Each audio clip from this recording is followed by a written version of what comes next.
হরে কৃষ্ণ। জয় গীতা।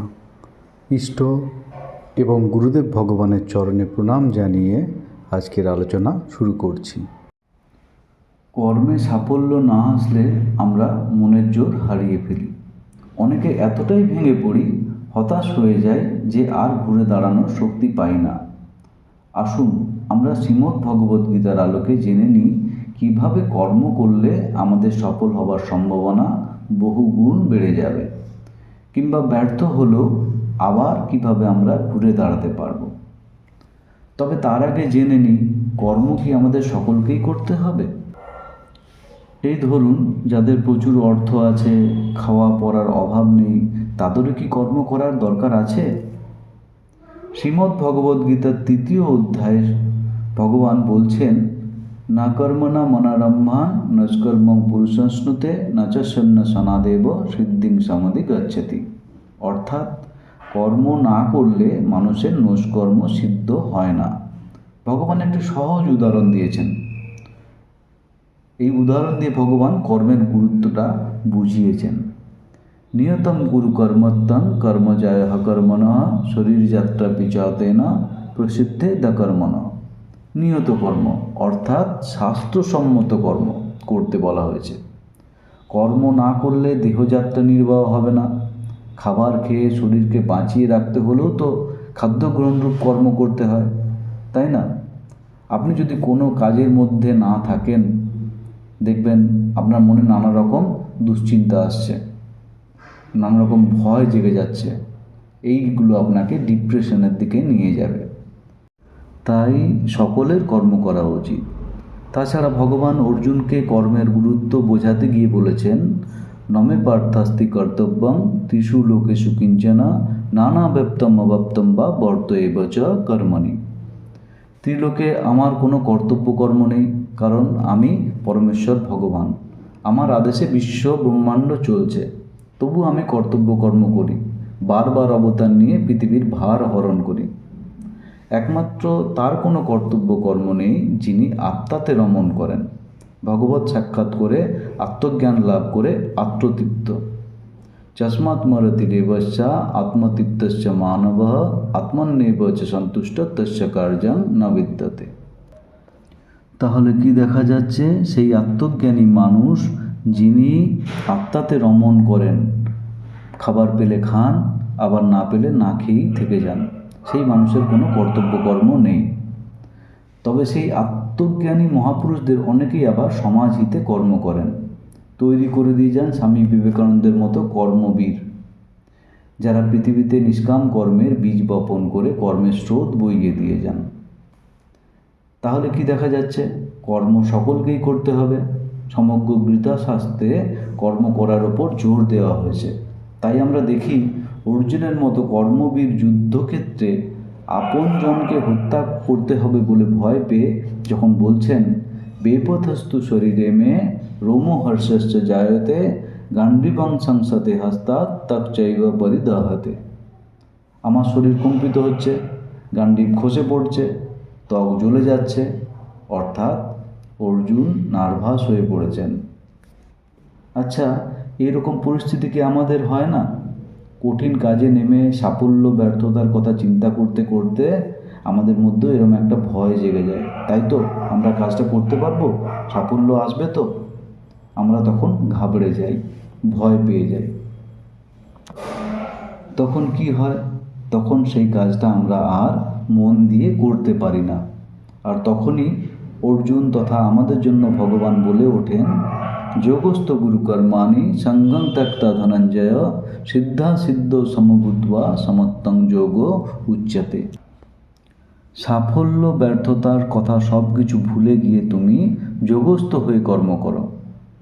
এইভাবে কাজ করলে তবেই আমরা আমাদের কর্মের উপর আমরা ফোকাস করতে পারবো। কাজ শুরুর আগে যদি আমরা সাফল্য ব্যর্থতার কথা বেশি বেশি করে চিন্তা করতে থাকি, তাহলে কাজটি কঠিন হয়ে যাবে আমাদের ক্ষেত্রে, আমরা নার্ভাস হয়ে যাব। তার ফলে কি হবে? তার ফলে আমরা কাজটা মন দিয়ে করতে পারবো না। এতে আমাদের ব্যর্থ হবার সম্ভাবনাই বেড়ে যাবে। তাই ভগবান আমাদের সাবধান করে দিয়ে বলছেন, কর্মণ্যেবাধিকারস্তে মা ফলেষু কদাচন মা কর্মফলে হেতুর্ভু মাতে সঙ্গস্ত কর্মণি। অর্থাৎ ফলের কথা চিন্তা না করে কর্ম করে যাও। ফলের কথা না ভেবে আমরা যদি কাজটা সঠিকভাবে করে যাই তবে কিন্তু আমরা সফল হব। হ্যাঁ, তবে কর্ম করতে করতে আমাদের অনেক বাধার সম্মুখীন হতে হবে। নানা রকম দুঃখ কষ্ট আসতে পারে। জং হীনা বথয়ন্তেতে পুরুষর সব সম দুঃখ সুখম ধীরং সৌমিত্যায় কল্পতে। ভগবান তার জন্য আমাদের বলে দিচ্ছেন যে কাজ করতে করতে সুখ দুঃখ আসবে, নানা রকম চিন্তা আসবে, তো সেইগুলোকে তুমি সমানভাবে গ্রহণ করো, তবেই কিন্তু তুমি অমৃত লাভের অধিকারী হবে। তবে এর জন্য কিন্তু নিজেকে প্রস্তুত করতে হবে। নিজেকে প্রস্তুত না করে কাজে নামলে ব্যর্থ হওয়ার সম্ভাবনাই বেড়ে যাবে। সেই জন্যই ভগবান আমাদের বলছেন যজ্ঞার্থাৎ কর্ম ন্যস্ত লোকহং কর্ম বন্দনা তদর্থক কর্ম কুন্তেয় মুক্ত সঙ্গ সমাচর।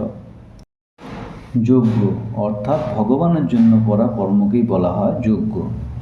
সে যদি আপনি সংসারের কোনো কাজ করুন বা পড়াশোনা, তা যদি ভগবানকে সমর্পণ করে করেন তখন তা যজ্ঞ হয়ে যায়। যজ্ঞের ফল কখনো খারাপ হয় না, সেটা সবসময় মঙ্গলজনক হয়। ভগবান অর্জুনকে তাই বলছেন, তুমি যদি আমার জন্য কর্ম করো তবে কিন্তু সফল হবে। তাই তুমি আমার জন্য যুদ্ধ করো। আর এই যুদ্ধ করতে করতে যদি তুমি নিহত হও তবুও তুমি স্বর্গ লাভ করবে। আর যদি জয়ী হও তাহলে এই পৃথিবীতেই স্বর্গ সুখ ভোগ করবে।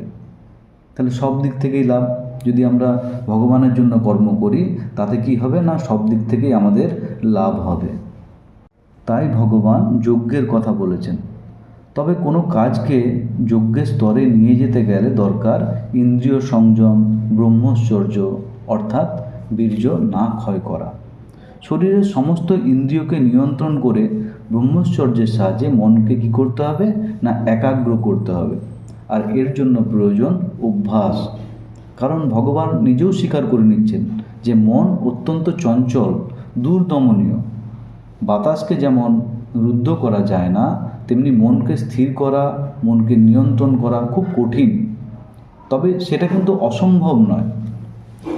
অসংশয়ং মহাবাহ মনোদুর্নিগ্রহম চলাম অভ্যাসেন তু কুন্তেয় বৈরাগ্যেন চ গৃহতে।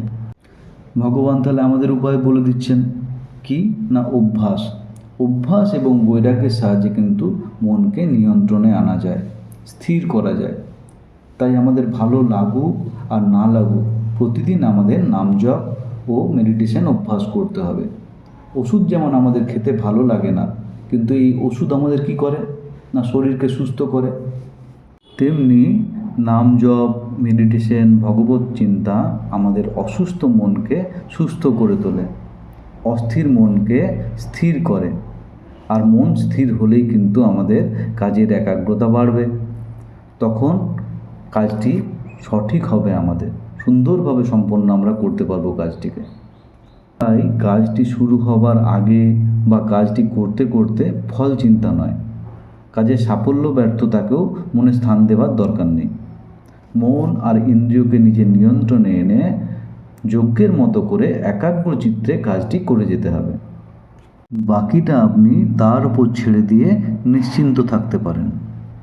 কারণ যত্র যোগেশ্বর কৃষ্ণ যত্র পার্থ ধনুর্ধর তত্র শ্রী বিজয়ভূতির ধ্রুবানীতির মতির্মম। যেখানেই ধর্ম থাকবে সেখানেই ভগবান শ্রীকৃষ্ণ থাকবেন। আর যেখানে ভগবান শ্রীকৃষ্ণ থাকবেন সেখানে জয় তো নিশ্চিত।